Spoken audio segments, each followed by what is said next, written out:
What's up, everybody? It's HBT with the Straight Up Wrestling Show. Guys, I'm here and I'm just going to talk a little bit about wrestling books. So basically this right here, I'm talking about wrestling books, man. I am in my studio room, where I do my music. I am a music producer. I'm just now getting back into that. I'm producing an album for a young man. But right now, let's talk about these wrestling books, at the Straight Up Wrestling Show. Chris and I, we do a lot of lives and everything like that. We like to get out and we like to talk with the people as the shows go on live. And we do a lot of independent shows and everything like that. But right now, man, I'm talking about these wrestling magazines. One of my favorite pastimes, something that I grew up with. I've been watching wrestling since the 70s. So 70s and 80s and up to the 90s and up to the early 2000s, right at the beginning of the early 2000s, before I took a sabbatical and stopped watching wrestling, man. I collected wrestling books. Let's see, man, anytime wrestling, anytime they was on the stand, I would grab a wrestling book. I don't care what it was. If it was wrestling magazine, different kinds or whatever, I was always looking into getting a wrestling magazine. It was only on a few occasions that I did not get the wrestling magazine, even like I say, even back when I was a kid, 70s, 80s, and 90s.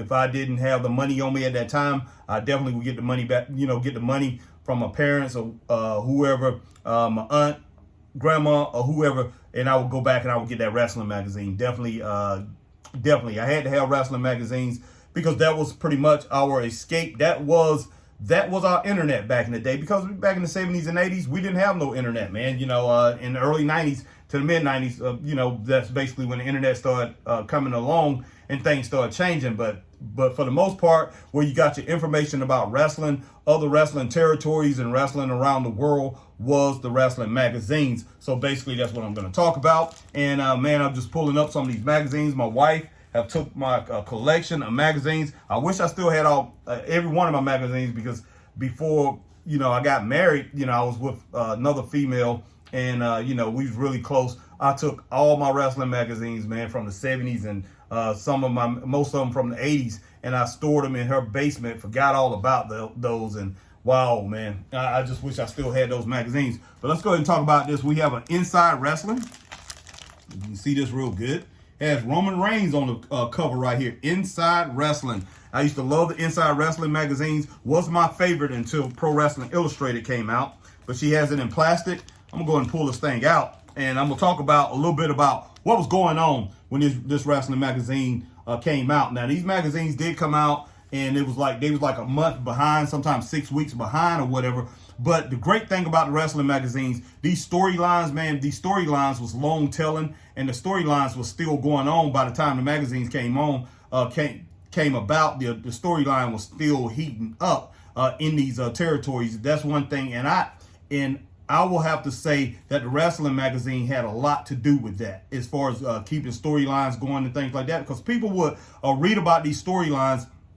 And then once we started getting cable TV, because a lot of times on cable TV, a lot of these territories would show up on your cable television system, whatever system you were around the country. So sometimes you would get, we would always get Georgia Championship Wrestling, but we always got Mid-Atlantic Championship Wrestling because that's the territory I was in, being here in the Carolinas. But we would get Georgia Championship Wrestling because the Superstation was, that was nationwide, so I've been watching that since 1977. All the time. And we started getting Florida. Sometimes we started getting Southwest out of Texas. We got World Class out of Texas, got Global out of Texas, and we started getting the WWE out of New York. So and AWA started coming around. So we started getting things back in the late 70s, early 80s from all around the country. But before I saw those, I was able to pick up these magazines. Like I said, here we go, Scott.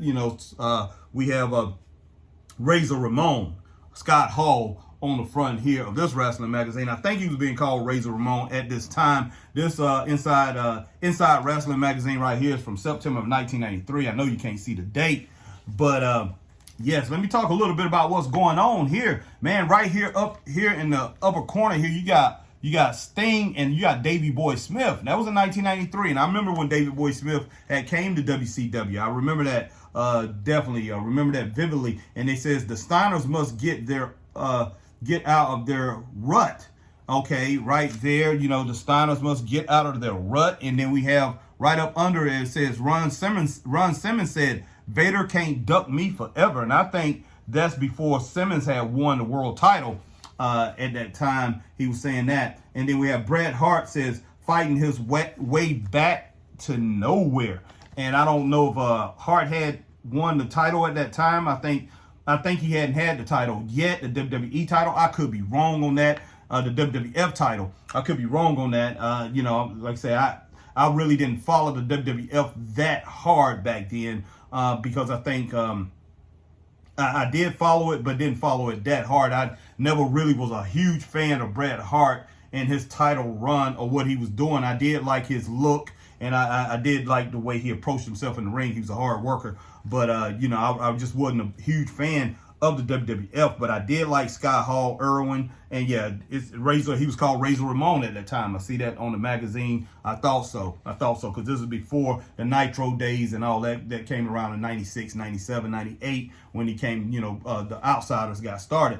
But right here at this time, man, I remember, like I say, Sting, you know, Davey Boy Smith, you know, Sting actually did not really team up with him, teamed up a few times with him, but, you know, and they was close confidants in the organization over in WCW, but they never really, you know, became a team. Sting basically was a loner at that time, and anytime he teamed up, he mostly teamed up with Lex Luger. Really didn't team up much with Davey Boy Smith. I think they did do a 6-man tag team match. I do remember that, and I do remember Davey Boy Smith was being, you know, in that circle. And Razor Ramon, man, he was doing his thing over there in WWF at that time, man. And, you know, that's around the time I think a lot of those cuts and, you know, those promo packages that, you know, Razor Ramon came out talking about, you know, I could take what I want and all that stuff. And, you know, he was just really big at that time. Yeah. And then we had Bret Hart says fighting his way back to nowhere. Well, Bret Hart pretty much was collecting a lot of wins. And I think that's a little bit at the time where he basically was going, you know, pretty much solo and pretty much building himself up to being the champion over there in the WWF. Ron Simmons, man, says Vader can't duck me forever. So Ron Simmons said, you know, in his magazine, Vader can't duck me forever, guys. And Ron Simmons, the thing about Ron Simmons, man, he was at that time, you know, Doom, I think had stopped in 92 or 93, and he was a world tag team champion with Doom. I never thought he would get to the point where he would be a world champion, but he had got better and better. His progression was amazing at that time. And he was in there, he was knocking off Lex Luger. He was battling anybody that got in his way, man. He was taking them down. And I mean, he was kicking tail and taking names back then. And he finally got a hold of Big Van Vader, and he was able to, you know, power slam the big man into submission and take that title a little bit later. But he did have some wars with Big Van Vader before he took that title. But man, Ron Simmons was something to be reckoned with back in 93, 92, 93. I say 91 to 93, that Doom era all the way up until he won that world title. Ron Simmons was doing something serious, man. I say 92 and 93. I'm not going to say 91. Then we have on the back, we have, let's see, some says Let's Rumble here. I think it's a video game, WWE video game or something like that. In the ring, out of control, Let's Rumble. Okay, it's got on that, right here, let's see, right here, man. I'm going to go ahead and I'll show you this in a little bit, but I'll go ahead and read off all those names. Got some wrestlers up at the top who's on this game. Has Mr. Perfect, Bret the Hitman Hart was on here. Ric Flair, Shawn Michaels, Crush, The Undertaker, the Narcissist, Lex Luger. Okay, so Lex Luger was over there at the time. I think he ended up being back in WCW a little bit shorter time after that, because I remember Ron Simmons, you know, he was one of the guys that Ron Simmons had a feud with on his way. Wow, goodness, I got a phone call, guys, coming. Hopefully that don't take me down right now.